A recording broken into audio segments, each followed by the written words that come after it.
Violenza sessuale di gruppo nel centro di accoglienza di Siculiana, 6 fermi, 4 arresti a Catania, sono accusati di aver abusato di una ventenne, di aver ripreso e diffuso con un telefonino le scene delle violenze. Per la prima volta ad Agrigento un corso teorico-pratico di ecografia e tumore alla tiroide, endocrinologi siciliani a confronto. Ovazione per il Presidente della Repubblica Sergio Mattarella alla Core di Enna per l'inaugurazione dell'anno accademico. L'Empedoclina si abbatte e conquista ancora il titolo di campionessa italiana di ginnastica.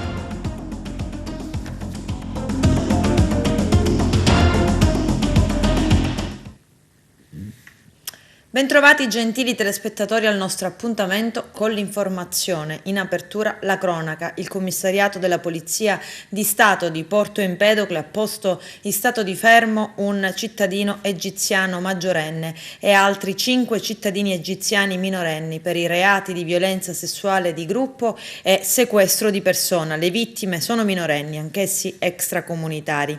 Le violenze sarebbero avvenute all'interno del centro di accoglienza di Siculiana e sono stati denunciati alle competenti procure della Repubblica di Agrigento dei minorenni di Palermo. L'autorità giudiziaria procederà a richiedere la convalida dei fermi e svolgere le ulteriori indagini, le quali potrebbero disvelare altri episodi di violenza sessuale e ulteriori reati contro la libertà personale ed il patrimonio. Sono una decina i minorenni, alcuni egiziani ed altri tunisini, che hanno denunciato ai poliziotti del commissariato di Porto Empedocle quanto avveniva nei cameroni del centro d'accoglienza Villa Sicania di Siculiana. Durante la notte, quasi quotidianamente, una gang composta da un maggiorenne egiziano e da altri 5 connazionali minorenni hanno raccontato si recava negli stanzoni del centro d'accoglienza e i minorenni erano costretti a subire atti sessuali. Dopo la denuncia delle vittime, i poliziotti del commissariato frontiera di Porto Empedocle hanno avviato l'inchiesta, che è coordinata dal procuratore di Agrigento Luigi Patronaggio e dalla procura presso il Tribunale dei minori di Palermo. La procura ha fermato gli indagati per interrompere la catena di crimini su eventuali altri minorenni e per il pericolo di fuga. Dal centro d'accoglienza Villa Sicania, dove gli ospiti effettuano la sorveglianza sanitaria anti-Covid, sono state innumerevoli le fughe. Si tratta di una struttura priva di spazi ricreativi, dove c'è una forte promiscuità e dove basta che arrivi un immigrato positivo al coronavirus per far ripartire la quarantena anti-Covid degli altri ospiti. Una struttura dove eccezionalmente fanno ingresso anche i migranti minorenni e dove soprattutto nel periodo estivo si ripetono proteste. 4 giovani catanesi, 2 di 20 e 2 di 21 anni, sono stati arrestati dai militari della Compagnia di Gravina di Catania per violenza sessuale di gruppo, diffusione illecita di immagini o video sessualmente espliciti ed estorsione. Sono accusati di aver abusato di una ventenne, ripreso e diffuso con un telefonino le scene delle violenze. L'indagine, svolta lo scorso mese di giugno dai militari della stazione Gravina di Catania, ha rilevato i fatti compiuti dai 4 ragazzi che, assieme ad un minorenne sedicenne per il quale sta procedendo la Procura della Repubblica per i minori, sono stati autori di ripetuti reati a sfondo sessuale nei confronti della vittima, consumatisi tra il mese di novembre 2019 e maggio 2021. È stata la denuncia della vittima a far scattare l'inchiesta. La vittima dichiarava che in più occasioni nella seconda metà dello scorso mese di maggio sarebbe stata obbligata ad un atto sessuale all'interno di un garage di uno degli indagati, mentre veniva suo malgrado ripresa in un video sul suo stesso apparecchio cellulare da uno dei partecipanti, che successivamente lo avrebbe cancellato, ma non prima di averlo trasferito tramite un'applicazione di messaggistica su quello di un altro indagato. Dai racconti è emerso un rapporto malato tra la vittima e il ragazzo, suo fidanzato, il quale avrebbe parallelamente intrattenuto un'ulteriore relazione sentimentale con un'altra ventenne, inconsapevole dello strano rapporto affettivo del proprio fidanzato. La decisione della giovane di rivelare questo strano triangolo ha fatto scattare la reazione del giovane, che avrebbe anche danneggiato il fanale posteriore della sua autovettura, oltre a utilizzare il video della violenza sessuale come strumento di rivalsa, con un solo scopo, quello di impedire alla vittima di rivelare la sua doppia relazione, nonché ancora quale strumento di ricatto da parte degli indagati per estorcerle somme di denaro, al fine di evitare la diffusione del filmato, in particolare ai suoi stessi genitori. Per la ragazza ulteriori violenze sessuali ancora, con la minaccia della diffusione del video, l'avrebbero costretta a subire un rapporto sessuale completo coinvolgendo anche il minorenne, nonostante lei fosse assolutamente contraria. I carabinieri durante le fasi dell'inchiesta hanno sequestrato il video. Parliamo adesso di medicina, perché per la prima volta ad Agrigento si tiene un corso teorico-pratico di ecografia e tumore alla tiroide. Endocrinologi siciliani a confronto in città su un tema di grande rilievo in ambito medico. Il nostro direttore Arturo Cantella. Per la prima volta in provincia di Agrigento si è tenuto un corso teorico-pratico di ecografia endocrino-metabolica dal titolo «L'ecografia strumento indispensabile per la diagnosi». Ad organizzarlo all'Hotel della Valle sono stati gli endocrinologi agrigentini Leonardo Russo e Filippo Montalto, specialisti ambulatoriali dell'ASP di Agrigento e responsabili scientifici dell'evento.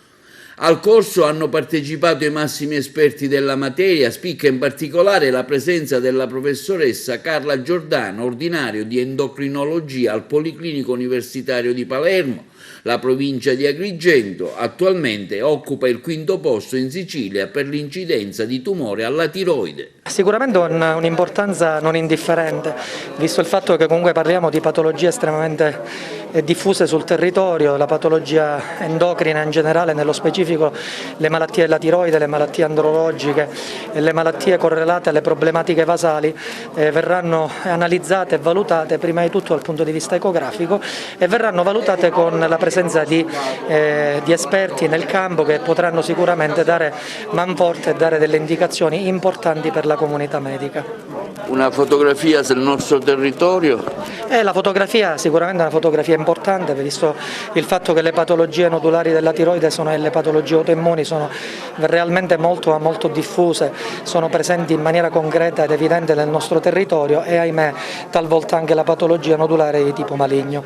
Anche le altre patologie, in primis il diabete, sono chiaramente estremamente diffuse nel nostro territorio, per cui è necessario valutare sempre con attenzione lo stato di salute dei nostri pazienti e integrarlo al 360 gradi. Le nostre strutture come sono? Qual è il grado di evoluzione delle nostre strutture relativamente anche al rapporto con le altre? Ma indubbiamente le nostre strutture hanno fatto passi avanti per quanto riguarda la capacità di valutazione e di diagnosi delle patologie endocrine, sicuramente va fatto ancora molto perché le patologie sono in esponenziale incremento, per cui è necessario una risposta ancora più forte e ancora più concreta nell'ambito sia della valutazione clinica ma anche nell'ambito della valutazione strumentale e diagnostica anche di tipo invasivo. È in continuamento perché sicuramente c'è una stretta relazione con le tecniche innovative per anche la facilità con cui queste tecniche vengono oggi messe in movimento, e mi riferisco all'ecografia, quindi grazie all'ecografia abbiamo anche una possibilità chiaramente di fare una diagnosi molto precoce e anche di riconoscere in quelle forme di patologia tiroidea che non sono tumorali, riconoscere il rischio di diventare tali, e quindi questo è un grande momento innovativo. Ecco, oggi è il primo corso questo che si tiene ad Agrigento in merito alla materia? Sì, questo è uno dei primi corsi, sicuramente se ne faranno tanti altri, già se ne sono fatti in ambito delle società scientifiche che si interessano dell'endocrinologia, sono molte le società scientifiche che curano questi argomenti. E evidentemente è molto utile perché più si diffonde la conoscenza, migliore sarà la possibilità di buone cure per i nostri pazienti. È un incontro molto importante perché vede la presenza di figure specialistiche diverse e quindi è un momento in cui specialisti in endocrinologia piuttosto che in radiologia esprimeranno un po' il loro punto di vista su patologie, in particolar modo della tiroide e delle gonadi.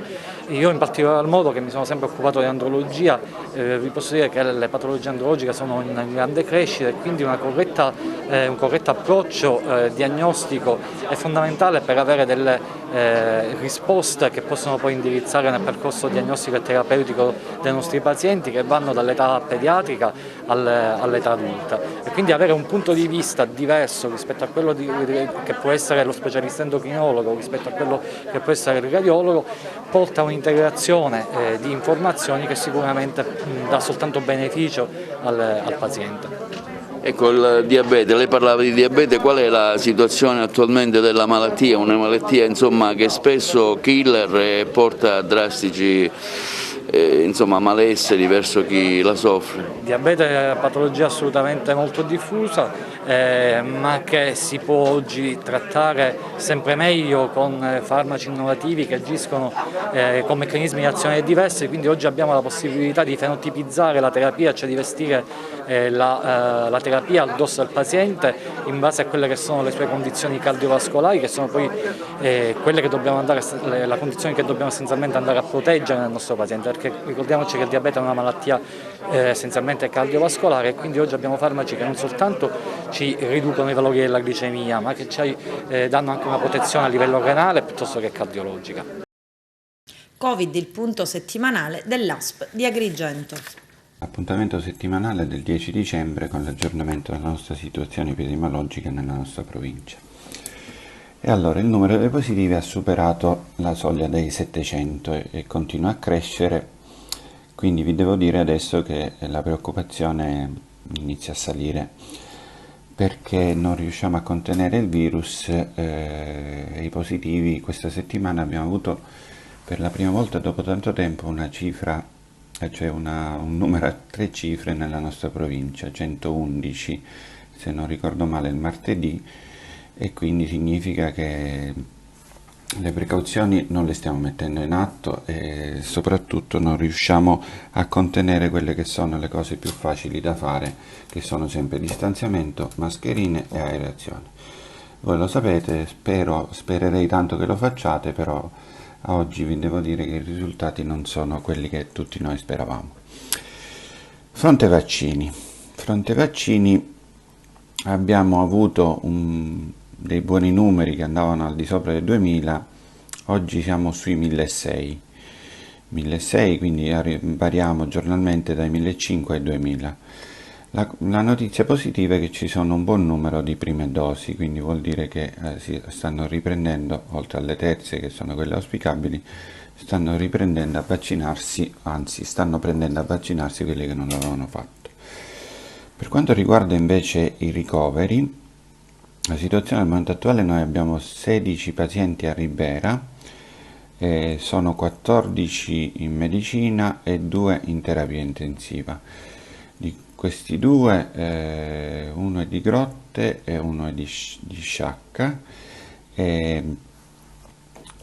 Non abbiamo questa settimana abbiamo anche 2 pazienti di Lampedusa, quindi stiamo ospitando dei cittadini che andrebbero alla ASP di Palermo, però tante volte noi abbiamo utilizzato la disponibilità dell'ASP vicina, anche noi ogni tanto lo facciamo. Allora, solo qualche raccomandazione, che è quella che vi ho appena fatto, ma assieme a questa vi vorrei dare delle informazioni per quanto riguarda il comportamento da tenere o delle domande che vengono fuori abbastanza motivatamente da parte di chi o aveva preso il Covid e poi chiedeva quando fare la prima dose, o ha fatto la prima dose e poi è diventato positivo, o ha fatto le 2 dosi e poi è diventato positivo. Vi mando una tabella che ovviamente non è fatta da chiunque, ma è approvata dal GIMBE, il gruppo italiano di medicina basato sull'evidenza, che può chiarire parecchi punti. Ovazione per il Presidente della Repubblica Sergio Mattarella alla Core di Enna per l'inaugurazione dell'anno accademico. Vediamo.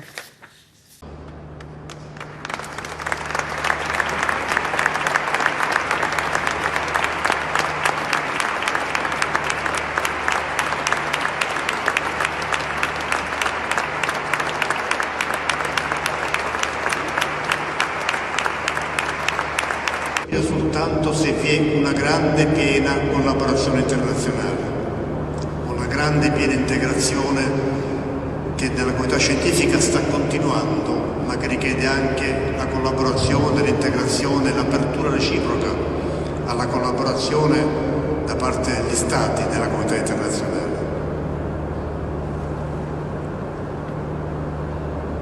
Quale richiamo più forte e convincente di questo?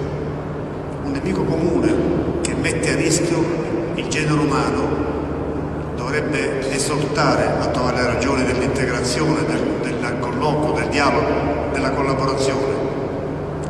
Ecco, anche in questo, e su questo vorrei concludere, anche in questo si conferma il ruolo trainante, centrale, decisivo della cultura, della scienza, il ruolo decisivo nel fornire all'umanità prospettive positive di collaborazione, di crescita, di difesa, di rafforzamento della condizione umana. Questo è un ulteriore elemento che rafforza la consapevolezza della centralità della cultura dell'istruzione. Questa centralità decisiva per i sorti del mondo e del genere umano è affidata in larga misura alle università e nel nostro Paese è il compito che ad esse è affidato, il compito per cui svolgo a tutte le università. Ancora una volta l'apprezzamento per quanto fanno e l'augurio più grande, gli auguri a voi, studentesse, studenti e docenti. Buon anno accademico.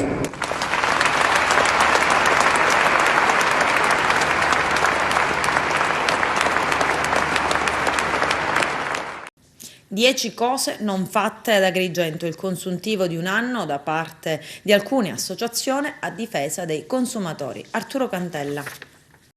In una nota stampa i rappresentanti dell'Associazione dei Consumatori di Adiconsum, rappresentata da Elena Capodici, Maglio Carderla per l'Unione Nazionale Consumatori e Pippo Spataro di Cittadinanza Attiva, chiedono al sindaco Miccichè come finì. Queste le richieste fatte da chi rappresenta il mondo dei consumatori, con la consulta dei servizi di pubblica utilità, con il fiarile delle lapazze in ogni angolo di questa città, con l'AICA, dove i cittadini sono stanchi di miniacarsi della troppa acqua che gli arriva, con la manutenzione di strade e marciapiedi ridotti a regge trazzere, con il centro storico che a ogni pioggia ne perde un pezzo, con la munnizia in ogni dove, la dobbiamo considerare anch'essa un patrimonio dell'umanità, con la via Atenea da Salotto Buono della città a Ripostiglio, con le buche sulle strade transennate ormai dalle storiche lapazze diventate ormai il fiore all'occhiello di questa amministrazione, con i posti di sottogoverno a Cundindasta a tutti, oppure è rimasto ancora fuori qualcuno, con la realizzazione dell'ambulatorio veterinario comunale per la sterilizzazione in microcippatura di cani e gatti randaggi, la cui apertura viene rimandata di mese in mese. Meglio far pagare agli agrigentini 300.000 euro per il mantenimento dei cani randaggi al canile privato di Siculiana, piuttosto che provvedere alla realizzazione di un rifugio comunale. Un dubbio però ci assale, affermano i rappresentanti dell'Unione Consumatori, trattasi di menefreghismo o di manifesta incapacità. Quante belle promesse prima delle elezioni, che desolazione vedere Agrigento, la più bella città dei mortali, scivolare di anno in anno nelle classifiche delle città dove si vive peggio e male, e noi agrigentini ammuccamo. Riforma IRSAP, uno strumento per favorire lo sviluppo grazie alle ZES, afferma l'assessore regionale alle attività produttive Mimmo Turano nel corso della conferenza stampa in assessorato per spiegare punto per punto la legge di riforma dell'Istituto regionale per lo sviluppo delle attività produttive da poco varata dall'Assemblea regionale. Vediamo. Con questa riforma a cui abbiamo lavorato in modo paziente e certosino con il contributo delle forze politiche in commissione e in aula, abbiamo eliminato le storture di una legge, semplificato la gestione delle aree industriali nell'ottica della trasparenza e delle esigenze del tessuto produttivo. Così l'assessore regionale alle attività produttive Mimmo Turano, nel corso della conferenza stampa che si è svolta presso l'assessorato alle attività produttive per spiegare punto per punto la legge di riforma dell'Istituto regionale per lo sviluppo delle attività produttive ex consorzi ASI, da poco varata dall'Assemblea regionale siciliana. Lo dico a chiare lettere, non si tratta di una legge che deve o vuole portare il mio nome, è una legge che appartiene ai siciliani perché è costruita con infinita pazienza da parte di tutte le forze politiche. Basta dire che l'IRSAP era un ente, le cui delibere prima di essere approvate dovevano essere a sua volta approvate da una consulta che era formata da 20 persone che rappresentavano il mondo produttivo siciliano, quindi pure gli allevatori e pure gli agricoltori. E la consulta aveva diritto di veto sulle delibere approvate dall'IRSAP. Noi invece abbiamo trasformato l'IRSAP in un consiglio di amministrazione flessibile, celere, composto da 5 membri, e abbiamo trasformato l'IRSAP in un'agenzia che attrae investimenti. Non a caso abbiamo permesso all'IRSAP di ampliare le aree industriali al di fuori dei propri confini proprio per permettere ai grandi gruppi di poter venire in Sicilia. In Europa esistono 74 ZES. Sapere che 2 ZES sono in Sicilia per me è un grande onore. Una norma fortemente voluta dal governo della regione per il tramite appunto dell'assessore all'attività produttiva di Turano, ed proprio c'è stata una grande sinergia tra il governo, l'IRSAP, le forze politiche. Dallo scorso 25 novembre anche i dipendenti regionali possono godere di un anticipo del trattamento di fine servizio e del trattamento di fine rapporto, un risultato importante per il governo Musumeci, dice l'assessore regionale alla funzione pubblica e autonomie locali Marco Zambuto, perché si tratta di un intervento di equità che consente di allineare i pensionati regionali a quelle delle altre amministrazioni dello Stato. Il servizio del nostro direttore Arturo Cantella. Dallo scorso 25 novembre i dipendenti regionali possono godere di un anticipo del TFS, trattamento di fine servizio, e del TFR, trattamento di fine rapporto, secondo le forme previste per i dipendenti dello Stato. Un risultato importante per il governo Musumeci, afferma l'assessore regionale alla funzione pubblica delle autonomie locali Marco Zambuto, perché si tratta di un intervento di equità che consente di allineare i pensionati regionali a quelle delle altre amministrazioni dello Stato. Il Fondo Pensioni Sicilia, dopo essere stato accreditato dalla Presidenza del Consiglio nell'elenco degli enti erogatori, ha pubblicato sul proprio sito istituzionale le disposizioni e la modulistica per consentire a tutti i dipendenti regionali l'accesso anticipato al TFS e TFR secondo una procedura di credito agevolato che prevede un'erogazione fino a un massimo di 45.000 euro a un tasso di interesse fissato dall'ABI, Associazione Bancaria Italiana, allo 0,4%. Torna da Rimini con il titolo di campionessa italiana di ginnastica. Lei è Asia Abate della palestra Kerkent di Porto Empedocle. Ancora una volta la pluripremiata ginnasta raggiunge il gradino più alto del podio, anzi questa volta li vince tutti. C'è il servizio. La medaglia d'oro sale sul gradino più alto Asia Abate.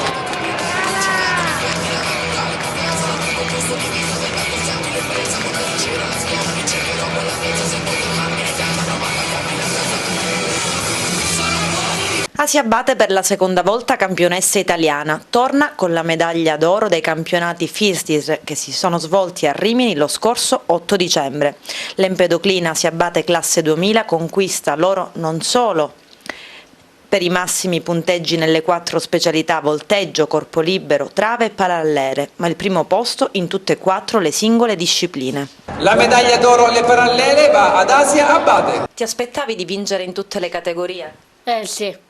Sì, perché il mio orgoglio è quanto mi alleno, mi impegno molto.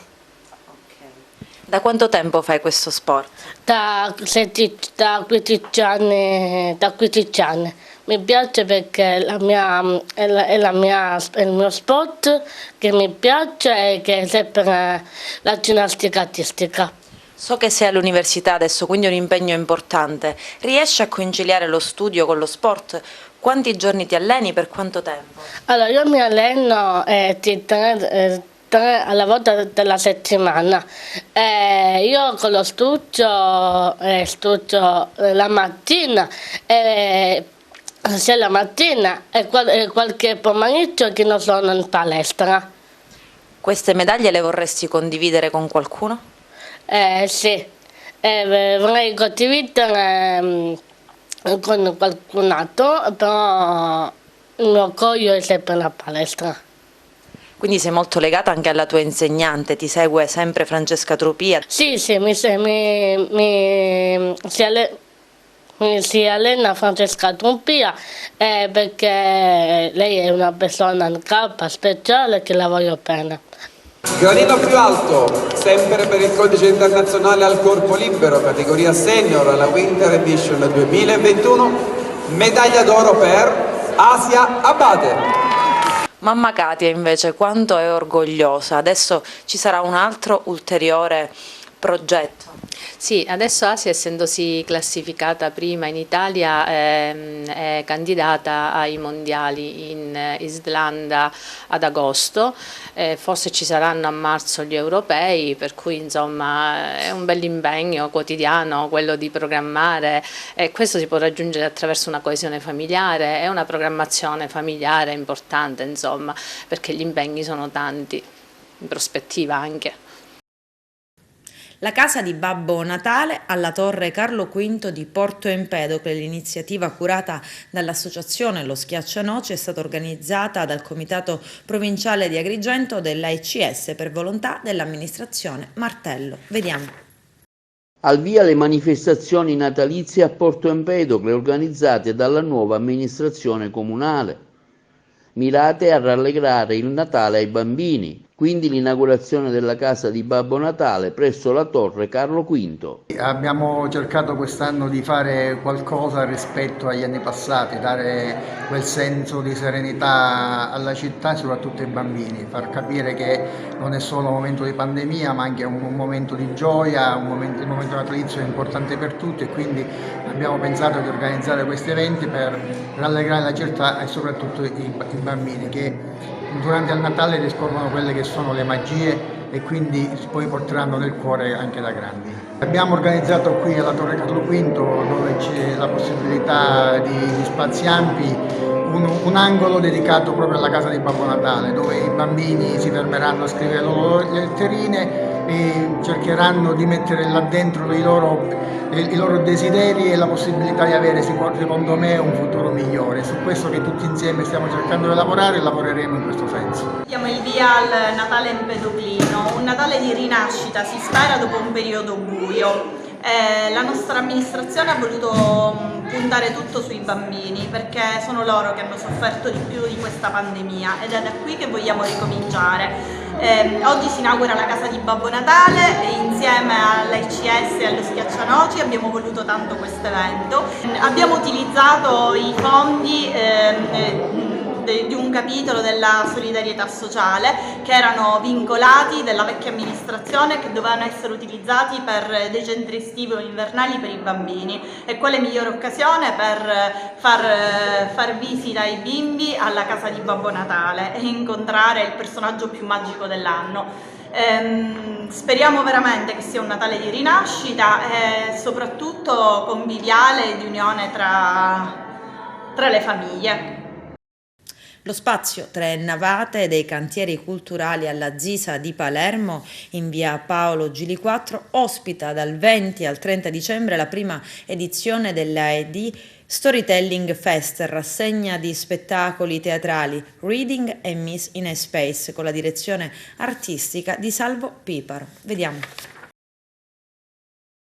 Sono felice di essere per la prima volta investito da questo ruolo del direttore artistico di una rassegna che fa memoria e che mette al centro il linguaggio, i diversi linguaggi dei narratori di oggi che si rifanno agli Omeridi. E allora ci chiediamo come Omero può ritornare a vedere raccontando in una lingua che si evolve e che passa da Ciullo d'Alcamo fino ad arrivare, e quindi da Federico II, e fino ad arrivare ad oggi nel mondo degli influencer, dove sono tutti influenzati.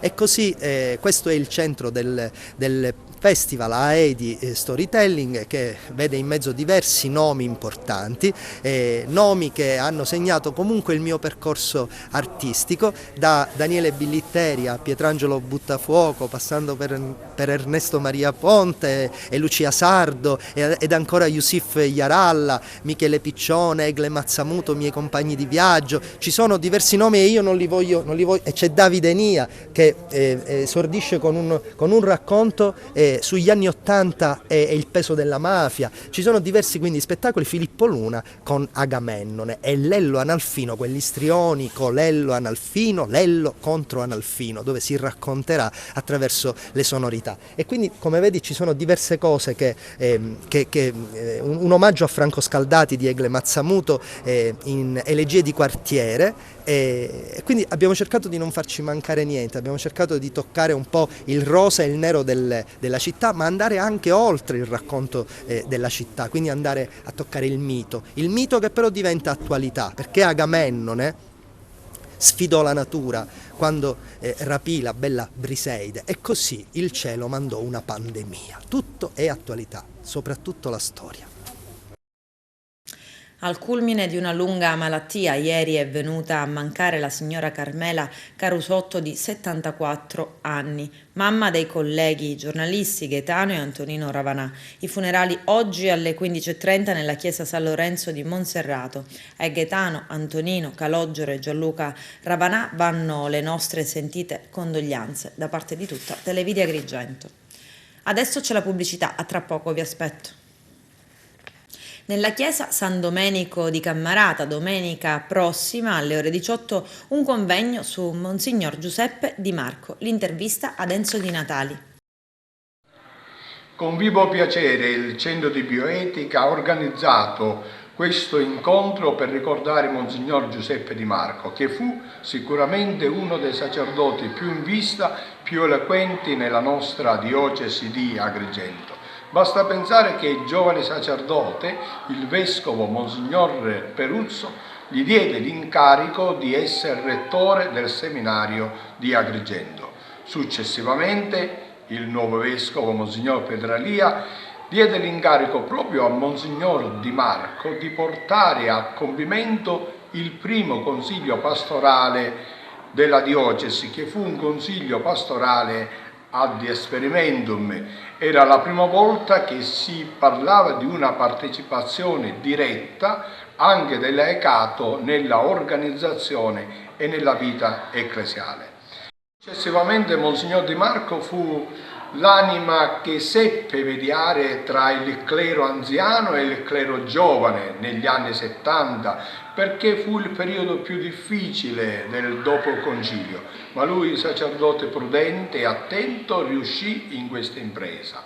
Docente presso lo studio teologico di Agrigento, formò tanti giovani sacerdoti, formò anche tanti futuri laici impegnati nelle scuole, proprio perché insegnava nello studio teologico.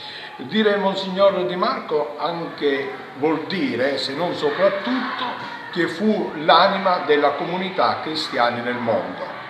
La comunità cristiana nel mondo fu, il gioiello dell'apostolato di Monsignor Di Marco, perché lui voleva dei cristiani che nel mondo fossero capaci di evangelizzare secondo lo spirito del Concilio Vaticano II.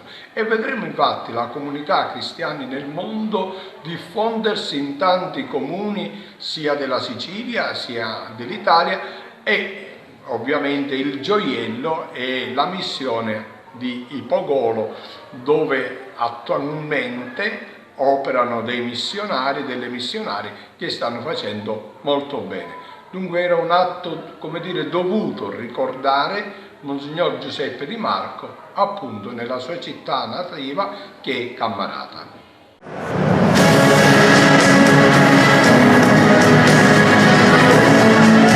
Siamo fortemente preoccupati perché vediamo, in un momento in cui l'Italia sta rimbalzando, sta riprendendo, un aumento delle commodities, materie prime i cui costi sono saliti in maniera vertiginosa quando le troviamo, costi dell'energia che sembrano schizzare alle stelle, sono veramente dei problemi non indifferenti. Speriamo che a queste incertezze non si sommano poi delle incertezze politiche. E ribadisco, credo che sia la strada sbagliata in questo momento penalizzare il mondo del lavoro. Se c'è da fare un confronto serio, noi siamo sempre stati disponibili, il governo credo altrettanto, auspico che anche quella parte del sindacato riveda le proprie posizioni, si torni a ragionare nel merito.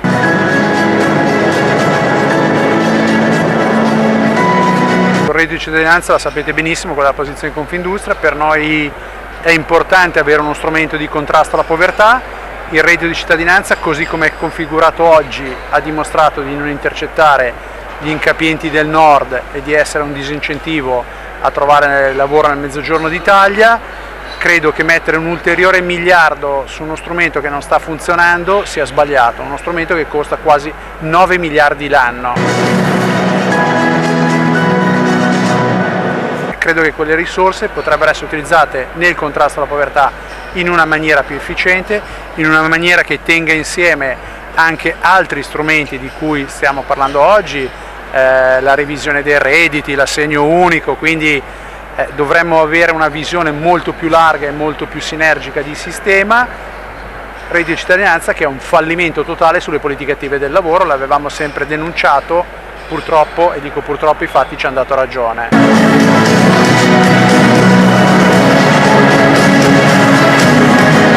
I navigator non hanno risolto quel problema di incrocio tra domanda e offerta.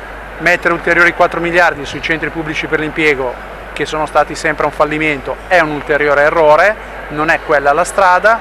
Io credo che bisogna mettersi a un tavolo e ragionare in maniera seria del mondo del lavoro.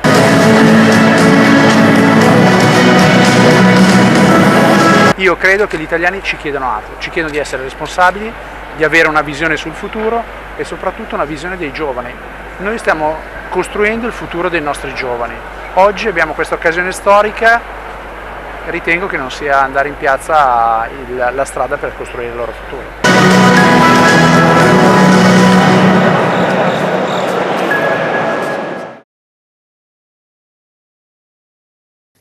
A Messina truffa nello smaltimento dei rifiuti ai danni dell'ospedale. 5 indagati. I dettagli nel servizio.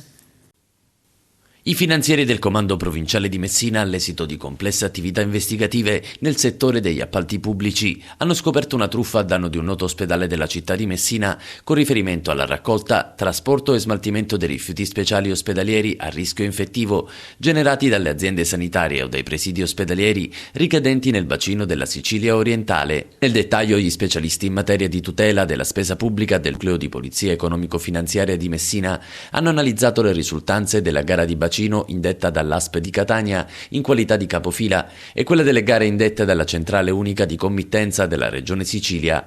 Secondo le ipotesi dell'accusa, che dovranno trovare conferma nei successivi gradi di giudizio, sono emerse varie condotte attualmente al vaglio dell'autorità giudiziaria di Messina, tra le quali quella della società aggiudicataria dell'appalto, nonché del relativo personale dipendente che mediante l'utilizzo di uno strumento metrico e attraverso pesature, secondo l'accusa, falsate, hanno determinato arbitrariamente il peso dei rifiuti da smaltire, da aumentarlo ed avere un guadagno ingiustamente maggiorato. In particolare, tra le altre circostanze, in alcuni casi, emerge dalle indagini, i contenitori dei rifiuti venivano sovraccaricati di acqua aggiuntiva, o in altri episodi lo stesso personale preposto alla pesatura saliva sulla bilancia per aumentare il peso dei rifiuti da smaltire, così da ottenere un maggior rimborso da parte della struttura ospedaliera. In tutto 5 gli indagati a vario titolo e in concorso tra loro, tra i quali il legale rappresentante della società aggiudicataria del servizio di ritiro e smaltimento dei rifiuti speciali ospedalieri, nei confronti della quale il giudice delle indagini preliminari del Tribunale Peloritano, salvo diverse valutazioni giudiziarie nei successivi gradi di giudizio, fermo restando il generale principio di non colpevolezza sino a sentenza passata in giudicato, ha emesso un decreto di sequestro preventivo di liquidità finanziarie di oltre 10.000 euro. Parimenti indagati 4 dipendenti della società in relazione alla contestazione di 2 ipotesi di truffa aggravata per il conseguimento di erogazioni pubbliche e di frode nelle pubbliche forniture. Con questo è tutto, termina qui l'edizione del telegiornale. Grazie per la gentile attenzione e per essere stati con noi. A presto.